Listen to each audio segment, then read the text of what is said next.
Soybean তেলের KG 200 টাকার উপরে। 100টা পণ্যের উপরে যে ব্যাট আরোপ করা হয়েছে, এই ব্যাট আরোপ করার কোনো অধিকার তার নাই। আগে থেকে এই কষ্টে আছে দেশের সাধারণ মানুষ। তার মধ্যে 100টি পণ্যের দাম বাড়ার কারণে অর্থাৎ ভ্যাট বাড়ার কারণে এই কষ্ট হচ্ছে আরও দ্বিগুণ সাধারণ মানুষের মধ্যে। কি বলছেন সাধারণ মানুষ ভ্যাট বাড়ার কারণে, চলুন তা জেনে আসি। তোলার কেজি 150 টাকা, এইরকম করোনার সময় পর্যন্ত মূল্য বৃদ্ধি হয় নাই। যে হারে মূল্য বৃদ্ধি, নিত্যপণ্য সব দ্রব্যমূল্য ঊর্ধ্বগতি, সেখানে ব্যাট বসার কোনো প্রয়োজন নাই। ব্যাটটা নিয়ন্ত্রণে থাকলে দেশের জনগণ ইনশাল্লাহ ভালো থাকবে। এই নিত্য প্রয়োজনীয় জিনিসের ঊর্ধ্বগতি সেটা সরকারকে কমাইতে হবে। সেদিক দিয়ে চিন্তা ভাবনা করে মানুষের যে ভ্যাটের যে প্রয়োজন, ভ্যাটটাও কিন্তু নিয়ন্ত্রণের মধ্যে থাকলে ভালো হবে।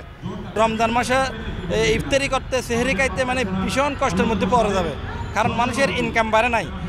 ফেসিস্টের ওই বাজেটকে বাস্তবায়িত করার জন্য যে আমাদের জনগণের উপর থেকে যে ব্যাট চাপায় দিয়ে দ্রব্যমূল্য বাড়ায় দিয়ে যে টাকা ইনকাম করতেছে, 24,000 কোটি টাকা 40,000 কোটি টাকা তারা নিতেছে, সেটা আমাদের জনগণ থেকে নিতেছে।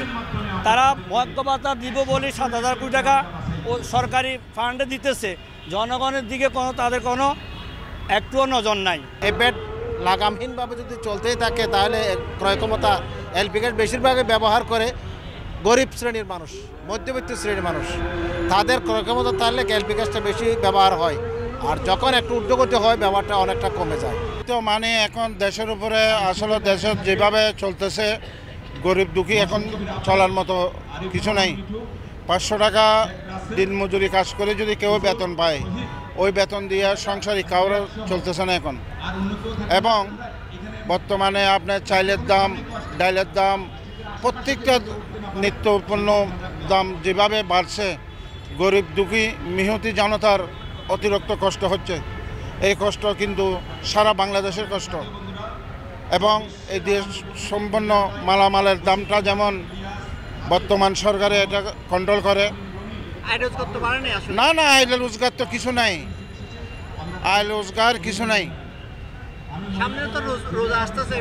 রমজান মাসের আগে, এখন রমজান মাসে যারা ইফতার করবে, ইফতারি জিনিসগুলো অতিরিক্ত আমাদের বেশিরভাগ এবং নিত্যপণ্য রমজানের ইফতার যারা করবেন, ইফতারি জিনিসগুলো রোজা, চনা এবং বেগুন, তেল,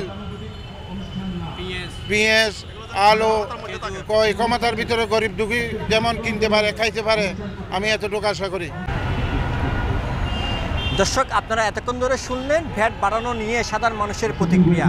সাধারণ মানুষের সকলের চাওয়া এই ভ্যাট যেন তাদের সহনীয় পর্যায়ে হয় এবং নিত্য প্রয়োজনীয় সকল পণ্যের মান যাতে এবং নিত্য প্রয়োজনীয় সকল পণ্যের দাম যাতে মানুষের ক্রয় ক্ষমতার মধ্যে আসে। চট্টগ্রামের 2 নম্বর গেট থেকে মনির হক মনিরের ক্যামেরায় জামিল ইসলাম মামুন, দেশ বর্তমান, চট্টগ্রাম।